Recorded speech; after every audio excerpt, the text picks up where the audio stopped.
Hello, welcome to Make Kind Loud, conversations that turn up the volume. And this week we are talking to such a beautiful soul, Mary Ellen Ciganovich. Hello, Mary Ellen, how are you? Hello, Louisa. Thank you so much for having me on your program. Thank you for saying yes. Thank you for wanting to be on it. Oh, yeah.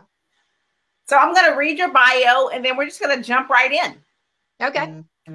Mary Ellen Ciganovich is an author, teacher, wife, mother, and inspiration.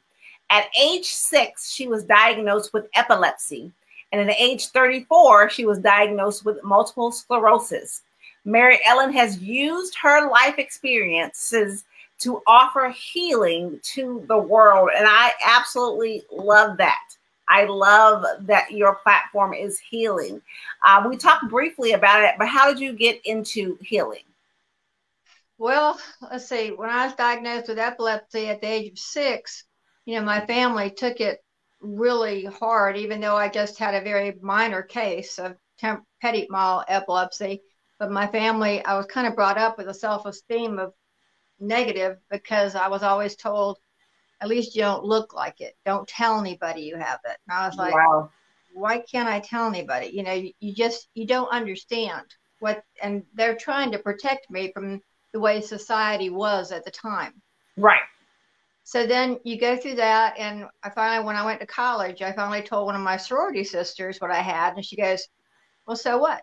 And I was like, what do you mean, so what? And then when I was dating my first husband before we got engaged, it took me 6 hours to tell him. And he goes, oh, that's all. I thought you were going to die. And I was, what do you mean? And I started to learn that what I had been taught by my family wasn't necessarily the way I had to view the world. Oh, I love that. Yeah, I love that. So, and it wasn't that I blamed them or anything, because I didn't. They were simply trying to keep me safe and to understand things. And then, of course, I went through a really hard divorce. My first husband just left. And I was like, okay, moved back to Atlanta where I was raised. And I was a tournament racquetball player. And when I get hot, I'd start walking around like I was drunk. I just couldn't see the ball anymore. And I went to an eye doctor who sent me to my internist, who sent me to my neurologist, who at that point said, well, you have MS, multiple sclerosis. And I was like, I didn't know what it was. Right. So I was very lucky. I didn't have a preconceived picture, because to the extent you have a picture of what your diagnosis it is, you will create that picture in your life. Yes. So I just kind of sat back and I thought, okay. And she goes, well, you're going to look it up, aren't you? And I was like, yeah. Because I was a speaker for the National Epilepsy Foundation in Atlanta, and I talked to many neurologists about how they should handle patients and how parents should handle their kids. And so I went home and I called the National MS Foundation, and I asked them to send me all their literature they had on MS. Well, in 1986, Louisa, the MS literature was extremely negative. It's changed quite a bit since then. And I got this big stack of literature about how you're going to be this and you're going to be that. And I was teaching middle school at the time. I taught middle school for a long time. And my students will tell you, don't get her mad, because when she gets mad, she loses it. So I called the MS Foundation and I was like, how dare you send me this packet of this awful literature? And they said, well, we hate to tell you. And I said, I hate to tell you. Bam. Wow. Yeah. And of course, I didn't have a shredder at the time, but I literally tore up the literature and threw it in the trash. Yeah. And what I teach people is that I was buying out of that negative picture. Okay. It's not that in my human spirit, in my human body, I don't have MS to deal with. Yeah, I have it to deal with when I do too much, when I get too hot, different triggers. And I have to learn what my triggers are. And if I look in my true soul, in my true spirit, in my true connection to God, when I go to heaven, am I going to have MS? Of course not. There's no MS in heaven. Right. So in my true soul, there's no MS to deal with now. And I teach people how to get live a balanced life, to get out of worry, to get out of anxiety, to get out of stress, to get out of all these negative emotions that we are taught by our society that are so extremely wrong, and how to get balance in their life to create healing for their lives. I love that. I love that. It was just kind of one step at a time. And then I married my husband I'm with now. We've been married 22 years now. So before I married him, I knew I had to tell him I had epilepsy and MS. Now, when I was dating, you know, if you don't like somebody, you just tell them what you have and they turn around and take you home. And so finally with Pete, I played him in racquetball and I beat him. And I gave him 14 points. He only played a 15. So I told him that night I had epilepsy. And he was like, okay. Well, a couple of days goes by and my daughter says, well, did you tell him you have MS? And I was like, nah, I'm going to tell him. I'm going to tell him. And you never know how somebody's going to take that diagnosis. Right. So I just took a deep breath and I said, well, I have something else to tell you. And he said, well, what? And I said, well, I have multiple sclerosis. And he goes, he kind of paused, which to me was like the longest pause in the whole planet. Right. And he goes, well, I love you. And is there anything else you have to tell me?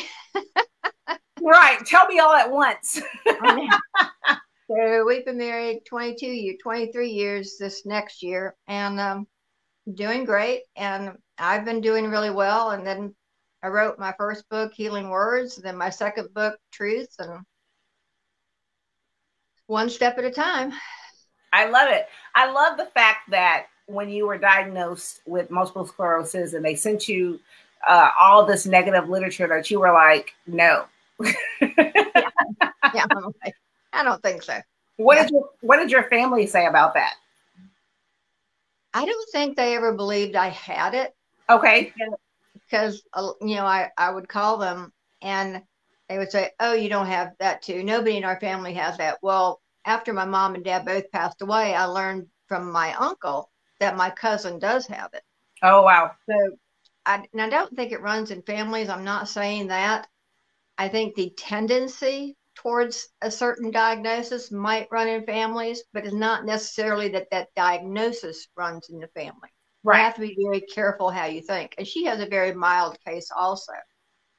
So they never really worried about it because I didn't worry about it. And that's what I teach people, you know, that have MS, you know, because people who are single go, oh my gosh, I was just diagnosed with MS and nobody will ever marry me now. And I'm like, wait a minute. If you're okay with the diagnosis, everybody else will be okay with your diagnosis. Okay. And it's not that I don't have difficult days to go through. I do have some days when you wake up and you're like, uh-oh. Right. The monster's out of his cave. I got to get him back. I call him my monster that comes out of his cage. And I visualize, you know, putting him back. And I do have a couple of prescriptions that I use. However, when the shots came out for MS, which are beta-seron, Copaxone, and there was another one too, I forget. But they had a national lottery for these shots. And the MS Foundation called me up and they said, oh, you were chosen for these shots. You're so lucky. And I was like, well, I don't want the shots. And they go, well, wait a minute. We have a waiting list for these shots. And I said, well, call the next person. Right. And I just figured, you know, if I'm doing as well as I'm doing, why do I want to add anything else into my body? Yes. I just didn't want, for me, it was a no-brainer that it's not that I might not choose them at some point in time. I just don't need them now. And I haven't, I was diagnosed over 30 years ago. So, you know, I don't think it's going to be a problem. Yeah. It is sometimes, but not today. Yeah. I love that. So I was diagnosed with lupus in 2005, I think. Yeah, 2005. And I had to take like 19 pills a day. And this is a person, like, I'm a person who doesn't even take aspirin, right? Yeah. And so they were like, yeah, you have to take this and you have to take that. And I said, oh my goodness. So I did that for a few months. And then I was like, I'm done. I can't do this anymore. And my family was like, but you have to, because of, you know, all of the literature that, you know, they give you or whatnot. And that was my mindset as well. It's like, well, for me, like I took it to the extreme. I'm like, well, I don't have lupus. And that's what I kept telling myself. I was like, I don't have it. And I'm not going to take 19 pills a day. And that's final. And so, you know, I've been medication free for the last 15 years, but it was initially with the onslaught of all of the information. And then the negativity, the negative around everything. Yeah, it is. I mean, you're hit with so much of like you say, negativity. And when you buy into that negative picture, what you focus on expands, what you think about happens. You will then create that picture in your life. Yes. Yep. And it's about you and your mindset and how you choose to show up in your life every single day. Like you said, you have difficult days. Not saying that days aren't difficult or can be difficult, but it's just how you choose to show up. Yeah, definitely. And so how long were you a teacher? Let's see, 15 years totally. So I taught in Connecticut, West Virginia, Atlanta, 2 different counties, Cobb and DeKalb. And my first husband was with IBM, so he moved around a lot. So I would teach and move. And I was usually in middle school, 7th or 8th grade, because I just really loved it. Yeah. I loved dealing with kids that I could speak to. And I was always in the inner city for some reason, because I really loved to reach those kids. Right. Because they were just so grateful and so thankful and just so, they just needed it. Right. You know, they needed what I had to offer, and I loved it. How did you find that was your group, that was where you needed to be? Well, I didn't always want to be a teacher. When I went to college, when I left high school, my mom said, well, if you're going to go to college, I went to the University of Georgia, and she said, you will major in education. And I was like, well, I really wanted to be a fashion designer or something like that. And she goes, no, if you go to college, if you don't go in education, then I'm not going to pay for it. Well, I'm not. That's a no-brainer.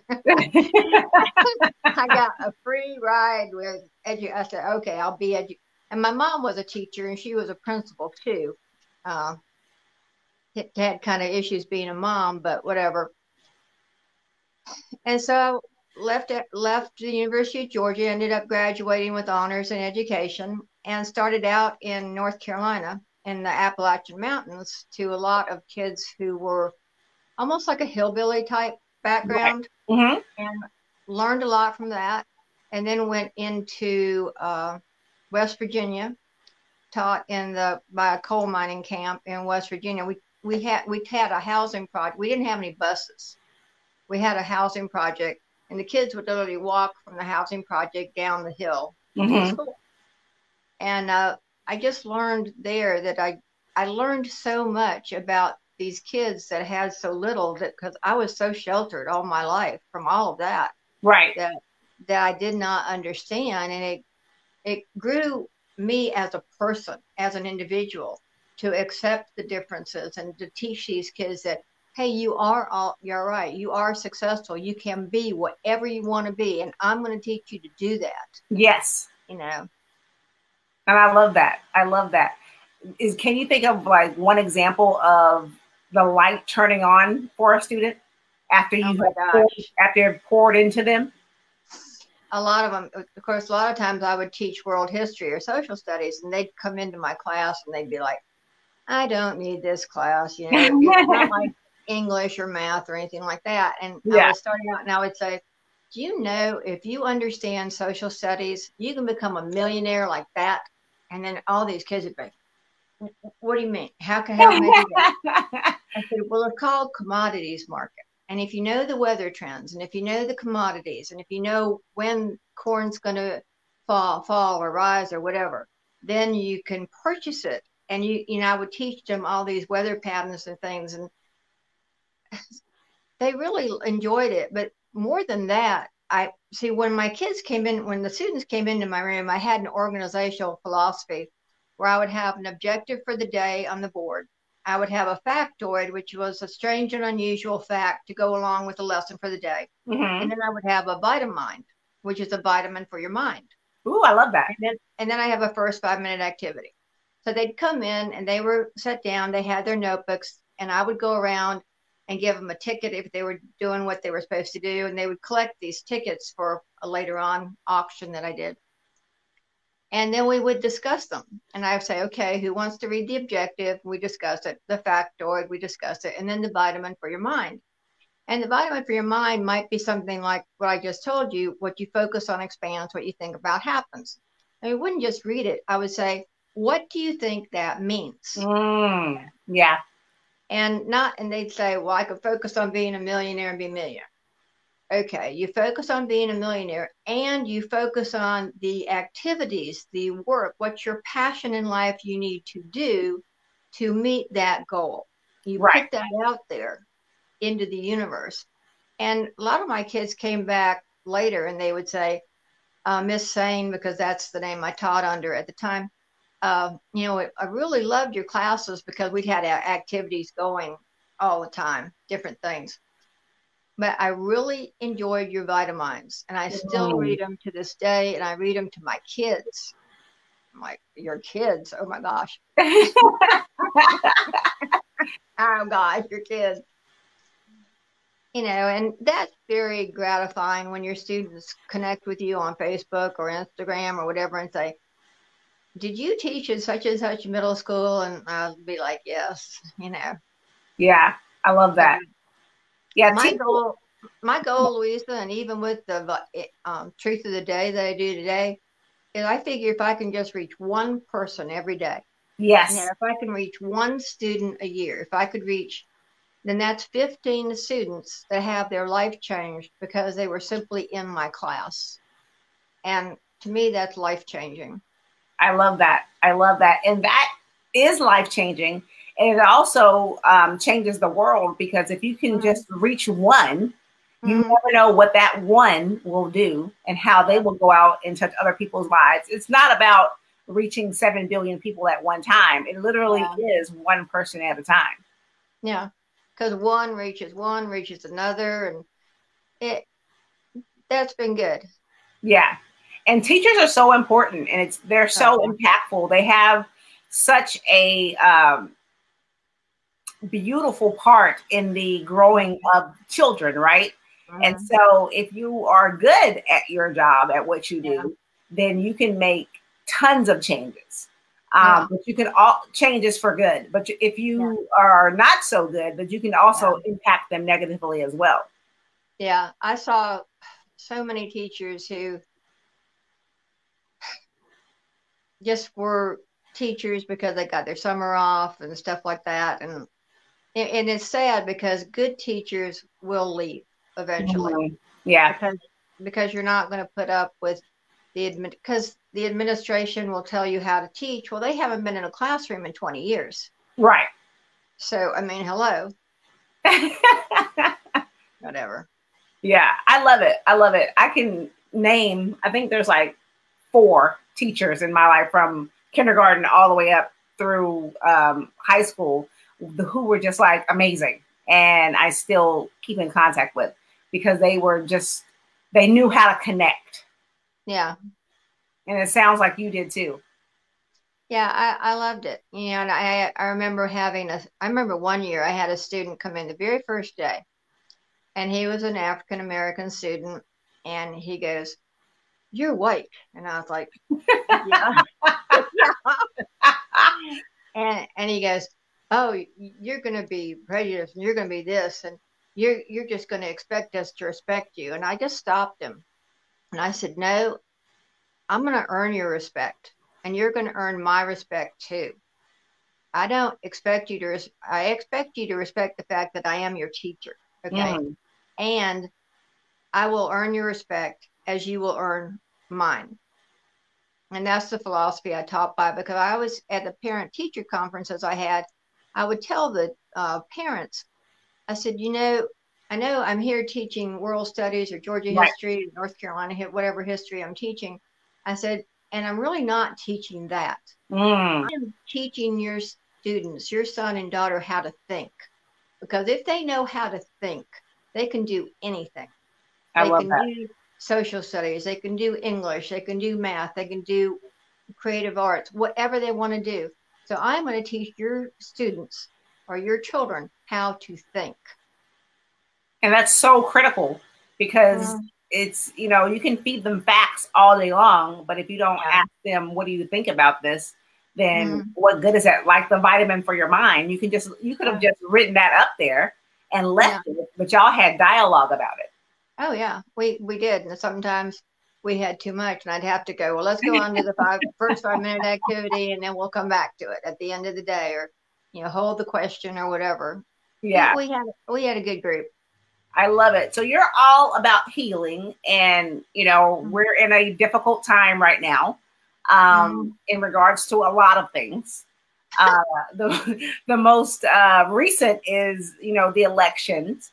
How do we heal as a nation? Like what kind of steps do we need to take, regardless of who's elected? Well, I think we all need to understand that, number one, we're all Americans. We're all people. And one of the greatest things about this country is that I can say what I need to say for myself in a respectful way. And you can say what you need to say for yourself in a respectful way. And we can still be friends. We can still have a conversation about that. You know, it doesn't mean that we have to all come together as Americans, not as Democrats or Republicans or voted for this person or that person or whatever. We have to be respectful of each other. We have to be, like you say, kind to each other. We have to reach out to each other and say, you know, we have to have manners again. I mean, manners in this country are sadly lacking. I mean, even when I go out with a face mask on, and even though people can't see my mouth, I might smile, I might say hi. If I go by somebody and it's too close or something like that, I'll say, oh, excuse me, you know, so that they can hear me. I still use my manners. And so many people out there are not doing that. So that's the one step that we should take, is get back to using our manners. Manners and kindness, and just understand the fact that we're all people. We're going to disagree. You know, everybody has their own opinion. Doesn't mean that it's right or wrong. I'm talking on miracles on Monday. I'm doing the miracle of perspective, which is your point of view. Right. As opposed to perception, which is, you know, based on your beliefs. Okay. Yeah. I'm going to show the difference between that. And I have a visual I'm going to do with that. Because when you change your perspective or your point of view, you can change your whole life as easily as anything else. I love that. I love that. So you have 2 beautiful books. Yeah. Can you see that? Yeah. Taking Responsibility Unleashes True Healing. Yeah. And then Healing Words. Let's talk about these. Why was it important for you to write these? Well, Healing Words came out first, and the first edition of Healing Words looked like this. Okay. And it was published by Tate Publishing. It came out in 2011. The one you have is the second edition. And what happened was God kept sending me these messages. Okay. He kept talking to me about it because I knew I was supposed to write a book. And I thought it was supposed to be on education or making teachers better and things like that. Yep. And so I sat down and I tried to write that. And you know, Louisa, when you struggle with anything, it means you shouldn't be doing it. So I was struggling writing that book. And then I started hearing these vignettes. And he kept telling them to me and telling them to me and telling me awareness and fear and faith and prayer and ego and all of these things. And I said, look, I hear you. I understand. I said, but look at me. Bleach blonde hair, really long fingernails. Nobody is going to listen to me. Just pick somebody else to tell these things to. And God goes, why do you think I put you through all the hard things in your life? And I'm like, well, you could have told me. Could you have told me a little sooner? That's hilarious. And so I started writing. My husband and I, we lived in Pinehurst, North Carolina at the time, and we were on a trip to Atlanta, Georgia, because he had some business there. And when he went to, I was writing in the car, and then I was writing in the motel room. And he came back and he goes, well, okay, I'm done. We can go shopping now. And I said, I can't go. I got to write. He goes, you can't go shopping. Excuse me. So we packed up, went back to Pinehurst, North Carolina. And by this time I wrote longhand. So I had like 5 legal pads full of these things. I took the legal pads and I just put them down on my computer in the room at the time. And I just left them there. I said, there, God, I wrote them down. They're there. So every time I would vacuum that room, I clean my own house. What can I say? I would look at those legal pads. And so one time Pete was out of town and I sat down and I started transposing them. Now, for some reason, I did it on a pamphlet program. So they came out in like a little poem and I heard amen at the end. So I did all of that and I sent them into a publisher and publisher picked it up and they came out in 2011. And I was like, then I looked at them, Louisa, and I thought, oh my gosh, now I got to sell them. I thought everybody's going to come back at these and go, like, there's one in here on death and worry and all that kind of stuff. I thought, oh, people are just going to not like these. It was so well received. I couldn't believe it. Love it. Like, oh my gosh. So then my publisher says, well, you got to get on Facebook. You got to get on Instagram. You got to get a social media. I'm like, I don't want to get on social media. I don't want to do that. You have to. So I started thinking about what could I do that was similar to Healing Words, but a little bit different on social media. So I came up with a truth of the day. So in 2011, I started writing truths of the day. I did them every day of the week for a while. And then now I take the weekends off, except for a little picture with a truth. And I've been doing those ever since 2011. And so Truth, my second book, Taking Responsibility Unleashes True Healing, is a compilation of those truths of the day that I do on the internet. Now, they are different. Some of them I have used since then. But when I wrote Truth, Taking Responsibility, I literally sat down for 7 months and wrote 366 more truths of the day. I love that. Yeah. Yeah. And what kind of reception have you had from your books? I've had all 5-star reviews on both books. I mean, a great response. And I got to tell you why there's a peacock on the cover of Truth. Okay. You know how a peacock gets his feathers? Boom. The peacock eats a thorn. Okay. And the harder the thorn is to digest in the digestive tract, the more beautiful the feather in the peacock's tail. Oh, wow. I didn't know that. So wait. So it gets a thorn. Yeah, the peacock eats thorns. Okay. Okay. And the more difficult the thorn is to digest in the digestive tract, the more beautiful the feather in the tail. Wow. Now, I relate this to people going through our life challenges. Okay. These are our thorns to eat to become the beautiful, peaceful people God wants us to be. Wow. That's amazing. I love that. I love that. And I didn't know that that's how the peacock gets its beautiful, what is it called? Plumes. So, yeah.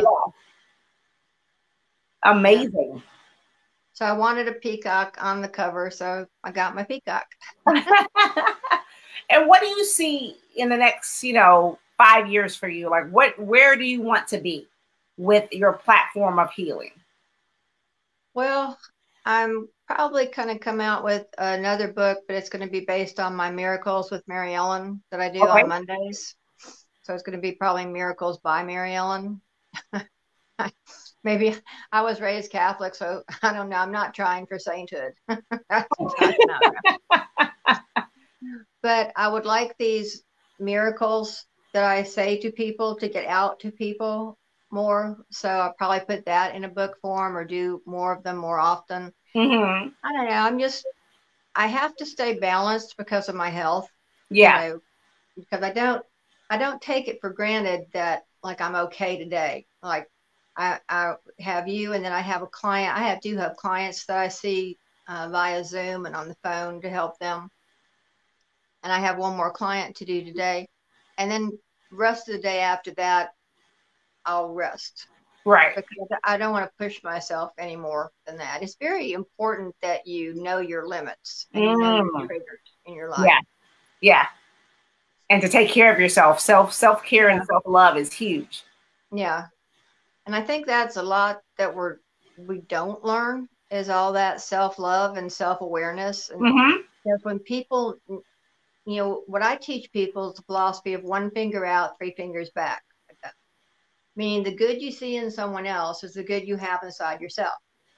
And conversely, the things about somebody else that hook you or really make you feel really bad are God's way of showing you what you need to work on in yourself. And I love that. And if you always take it back and say, not what are they doing, but what do I need to learn from this? Because then when I learn from it, then I become a better, peaceful, successful person. Yeah. Oh, that's beautiful. Because it's true. I mean, we're mirrors of everyone you meet, everyone you interact with, whether the good or the bad or whatever they're showing you is a mirror of yourself. And it's about how you choose to learn that lesson and work through it, not about how they are acting or whatever. It really is about you. Yeah, it is. And it's funny because I tell my husband all the time, and my friends too, they know I live in Mary Ellen world. I like Mary Ellen. It's happy, it's peaceful, it's joyful. Well, my husband and I were having a tiff one time, and I just looked at him and I said, you know, in 2 seconds, you're going to get kicked out of Mary Ellen world. And we both just started laughing. And of course, once you laugh, you can't fight anymore. So right. I love that. I love that. Well, you are an absolute joy.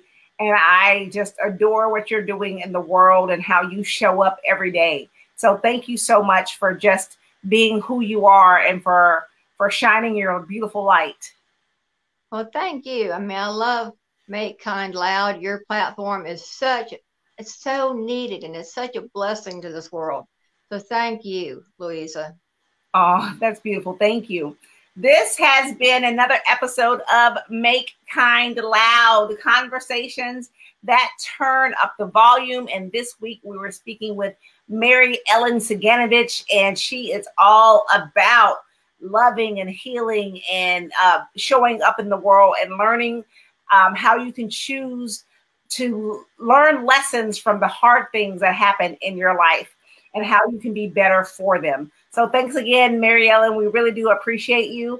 And we will see you next week on another episode of Make Kind Loud, conversations that turn up the volume. Bye. Bye-bye.